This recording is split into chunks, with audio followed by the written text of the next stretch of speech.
ये चलचित्र सिर्फ 18 वर्ष की आयु के दर्शकों के लिए है और इसमें नग्नता और संभोग क्रिया के दृश्य हो सकते हैं।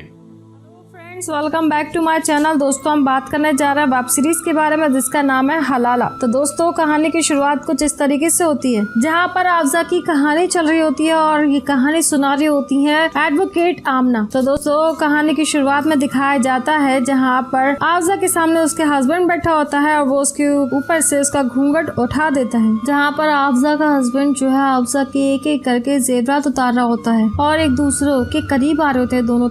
दोनों के बीच में किस होती है, जहाँ पर आफजा को बड़े ही आराम से वो लिटाता है और उससे पहले उससे इजाजत लेता है उसको छूने के लिए, जहाँ पर वो आफजा की बॉडी को सहला रहा होता है और उसको चूम रहा होता है। तो कभी गाल पर चूमता है तो कभी हाथ पर चूमता है, फिर उसको सीधे लिटा करके उसकी गर्दन पर चूमता है। दोनों के बीच में रोमांस चल रहा होता है, दोनों एक दूसरे को किस कर रहे होते हैं। फिर दोनों के बीच में कर्म कांड चालू हो जाता है। दोनों रासलीला दोनों की चल रही होती है। दोनों की रासलीला खत्म हो जाती है। उसके बाद में नई सुबह होती है जहाँ पर आफजा का घर में पहला दिन होता है और पति देव सो रहे होते हैं। तो आफजा उसके लिए चाय लेकर के आती है। फिर वो पर्दे खोलती है कि धूप की किरणें हैं। तो पूछती है, जनाब आज आप नाश्ता करने का इरादा नहीं है क्या? नाश्ते में बहुत वो बोलता है, आप मिलेंगी हमें। दोनों एक दूसरे के साथ में नई नई शादी होती है तो खुश होते हैं। इधर आफजा उठकर चली जाती है और उसके हस्बैंड जो है आता है नहा धोकर के। आफजा उसकी माँ के साथ में बिजी होती है और आफजा को शायरी लिखने का है ना बहुत ही ज्यादा शौक होता है। वो अपने हस्बैंड को रोज शायरी सुनाती रहती है। इस पर आफजा का हस्बैंड थोड़ा रोमांटिक होने लगता है और वो उसको पकड़ के बोलता है, चलिए मोहतरमा इसी बात पे थोड़ा सा प्यार हो जाए। नेक्स्ट सीन में क्या दिखाया जाता है जहाँ पर आफजा का हस्बैंड ऑफिस में होता है और फोन पे बात कर रहा होता है। उसके पास में मैनेजर आता है और वो दोनों हस्बैंड वाइफ फोन पे बात करते रहते हैं। दोनों की नई नई शादी होती है। दोनों एक दूसरे के साथ में बहुत ज्यादा खुश होते हैं। जहाँ हस्बैंड आता है ऑफिस से तो आफजा उसके हाथ पर दबाने लगती है। वो बोलती है, थक तो आप भी गई होंगी ना, पूरा दिन घर की जिम्मेदारियां जो संभालती हो। इस पर आफजा मुस्कुराने लगती है और दोनों एक दूसरे को देखने लगते हैं। दोनों एक दूसरे के करीब आने लगते हैं। वो किस करने लगता है। नेक्स्ट सीन में रात होती है जहाँ पर आफजा व्हाइट कलर के कपड़े पहनी होती है और शॉर्ट ड्रेस होती है और मिस्टर हस्बैंड जो है उनकी ड्राइंग बना रहे होते हैं। ड्राइंग काफी अच्छी बनाते हैं। वो ऐसे ही करते करते 6 महीने बीत जाते हैं जहाँ पर वो ऑफिस में बैठे होते हैं। 6 महीने में काफी कुछ बदल चुका होता है। वो ऑफिस की सारी फाइलें देखते हैं और काफी ज्यादा परेशान होकर के वो एक कॉल लगाते हैं। वो किसी को अब्दुल को अंदर आने के लिए बोलते हैं। वो बोलता है, अब्दुल जी ऐसा लगता है कि आजकल आपका जो है काम में मन नहीं लग रहा है। इसे वो बोलते हैं, नहीं राहिल साहब ऐसी कोई भी बात नहीं है। तो राहिल जो है सारे फाइल दिखाता है और बोलता है, ऐसी बात नहीं है तो ये क्या है? पिछले 2.5 महीने से कंपनी इतने नुकसान में जा रही है, आपने एक बार मुनासिब नहीं समझा हमें इतला करना, ऐसा क्यों? अब्दुल साहब बताते हैं, राहिल साहब आपको बताने की है ना बहुत कोशिश की, लेकिन आप हर टाइम पर फोन पर मशरूफ रहते थे, इसलिए इस दौरान मैंने आपके बुक को इस बारे में मैं इतला करता रहा। इस पर राहिल सुनकर शॉक भी रहता है। बोलता है, अब्बू जानते हैं इस बारे में? इस पर वो जाने के लिए बोल देता है। अब्दुल तो वहाँ से चला जाता है, लेकिन राहिल अपने पापा के पास में आता है। बोलता है, आपको नहीं लगता कि है ना इस कंपनी का एमडी होने के नाते हमें इस बात की खबर होनी चाहिए? इधर राहिल के पापा जो है अखबार पढ़ रहे होते हैं और फिर बोलते हैं, हाँ बिल्कुल, हैरानी तो हमें भी है कि कंपनी के एमडी को कंपनी के होने वाले नुकसान के बारे में जरा भी इल्म नहीं है। राहिल बोलता है, लेकिन वक्त रहते हमें किसी ने भी इस बात के बारे में खबर नहीं किया, ना यहाँ तक कि आपने भी कुछ नहीं कहा। इसमें उनके फादर बोलते हैं, हम कैसे बताएं, कभी यूरोप तो कभी स्विट्जरलैंड, और अभी 10 दिन पहले तो आप बाहर से लौट कर के आए, आपको फुर्सत है सुनने की? वो अपने बेटे में बहराने लगते हैं और कहते हैं, अपनी बेगम में आप इतने ज्यादा मशगूल हो गए कि आपको कुछ दिखाई नहीं देता, अपनी जिम्मेदारियों को आपको निभाने का बिल्कुल भी होश नहीं है। राहिल की आवाज बिल्कुल बंद हो जाती है। उसके पापा बोलते हैं, और एक बात ध्यान से सुन लीजिए, और यही सिलसिला इस तरीके से चलता रहा ना तो आपकी बेगम की वजह से एक दिन कंपनी के अंदर ताला लग जाएगा, ये ध्यान रखना। अगर आपको अपनी जिम्मेदारियों का जरा सा भी एहसास है, हमारी बात पर बिल्कुल गौर कीजिएगा। फादर जाने के लिए बोल देते हैं और राहुल जो है मासूम और बेचारा परेशान होकर के ऑफिस से पापा के बाहर निकल आता है और उसके दिमाग में यही बातें चल रही होती है कि आपकी बेगम की वजह से ऑफिस के अंदर ताला लग जाएगा। उसके अपने बाप की बातें बोली हुई सारी बातें याद आ रही होती है। वो काफी टेंशन में होता है। राहिल बहुत ज्यादा इमोशनल भी होता है, बहुत ज्यादा परेशान होता है। नेक्स्ट सीन में क्या होता है जहाँ पर राहिल घर पहुंचता है। इस तरीके से दोस्तों एपिसोड का एंड होता है। यहीं पे आपको एपिसोड कैसा लगा हमें कमेंट सेक्शन में कमेंट करके जरूर बताएं। लाइक शेयर करना ना भूलें। अगर अभी तक आपने हमारा चैनल सब्सक्राइब नहीं किया तो जल्दी सब्सक्राइब कर ले। Thank you.